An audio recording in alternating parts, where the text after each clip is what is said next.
with a03 is going to enrich our little handy array library with one main function, which is int array underscore search. Okay, this is the main function we want to implement. This is the one that is going to allow us to search for a given value inside of an array of specified size. Okay, so we are going to assume when we do this search that the array is sorted in ascending order. Okay, actually we are going to assume, but we are going to also verify it just in case, and we are going to call another function here, int array is sorted. That's going to allow us to determine whether this array is sorted or not. So the method that we are going to use to search here, well, we have pretty much two major choices. One is to do a sequential search, which is pretty much take every element of the array in turn and figure out whether this is the one you look at. This is what is called a linear search algorithm, because as the size of your array increases, like from 10 elements to 1 million, well, the time that it takes for you to go through all of those elements will increase linearly. There is a lot better we can do. We can use something called a binary search, also called sometimes a dichotomic search. This algorithm is going to be actually a lot more performant, as you will study in the data structure course, and is going to work only if the array is sorted, and it will try to take advantage of the fact that this array is sorted.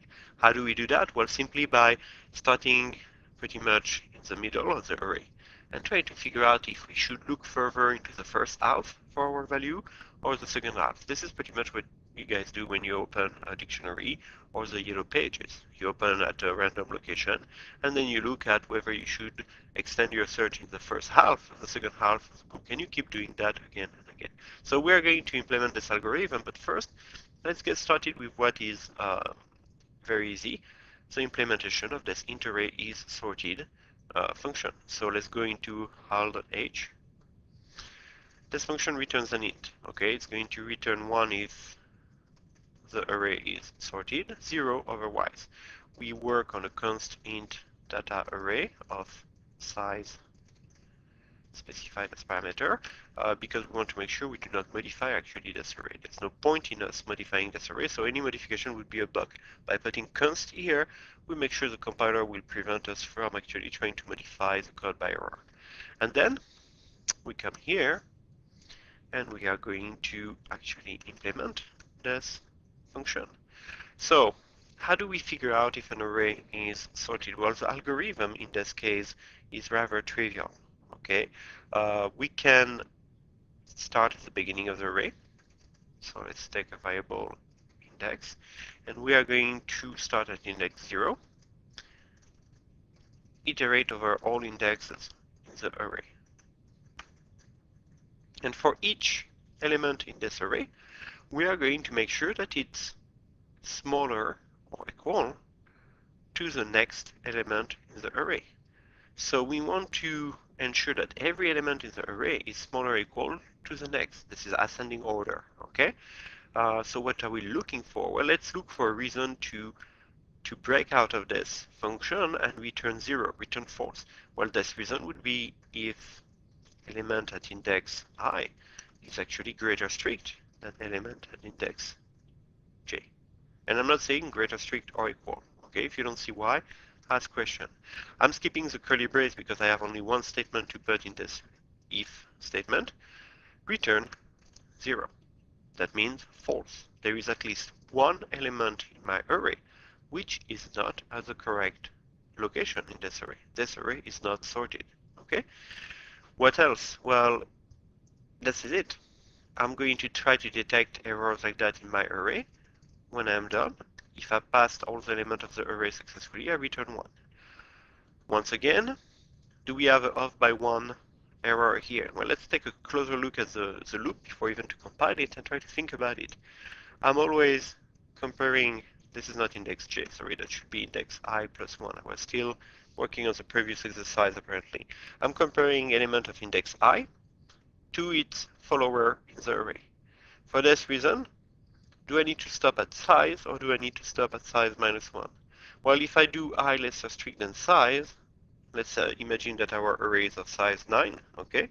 I will stop at, will work up to 8. And when I reaches 9, we stop.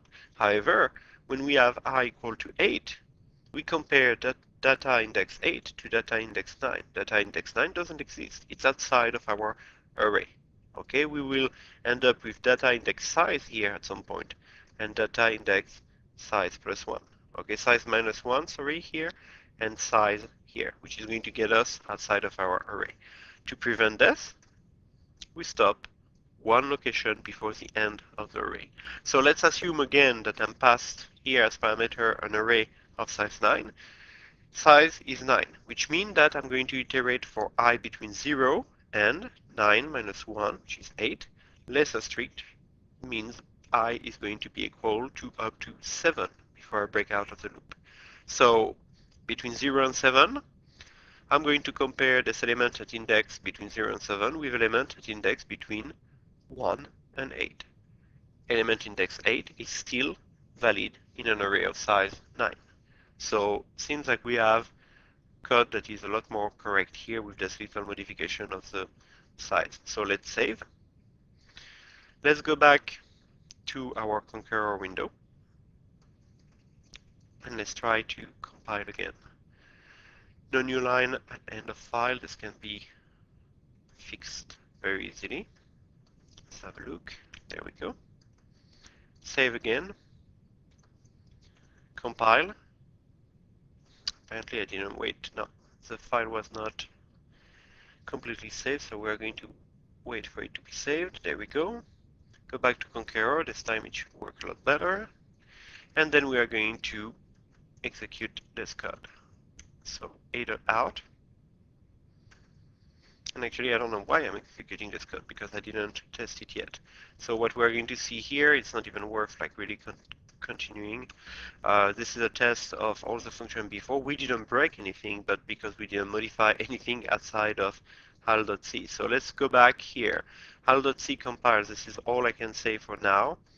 Hal.h, I didn't even save that one, so I'm going to do it now. And test.c, we need to try to test now our isSorted function. So we have like a bunch of arrays here, okay, that are going to be sorted once we are done with our test. So that's not a problem. We have an array here that we read from the user right here. However, we sorted it to test our sorting function. So I'm going to remove that for now. My array is actually not sorted, except if the user entered everything in order already, and any of my test arrays are sorted. So let's do a little if. If int array is sorted my array 9, and I'm going to assume once again that the user do not enter values that are sorted. Printf my array is in order. Else printf my array is not in order. I should be more specific than that. In ascending order. Okay, is in ascending order. Let's try to make things a little more readable. Tabulation here. And I'm going to write here printf testing int array is sorted function. Alright, that should be like pretty clear. So we have this with my array, and actually I am not even going to test any of the test array here. Since our test in this exercise is mostly interactive, I'm just going to move back up here, and I'm going to say that as soon as I am given an array, I'm going to display for you if it is sorted or not. Let's save. This is really different from the test that we did last exercise series. In here we have a lot more interactive tests. This is not automated. Our test main is displaying things on the screen even when things are okay. So we are not yet there with our test, but we are just like playing and testing by hand pretty much right now. Let's try to compile again, execute. 87123654. This array is not in ascending order. That's what I was hoping to see. Let's run again. 1, 2, 3, 4, 5, 6, 7, 8, 9. my array is in ascending order, and I have a little typo there, but that's okay. So pretty much we have already the code for, let me go back to how.c, we have the code for our isSorted function already functional there.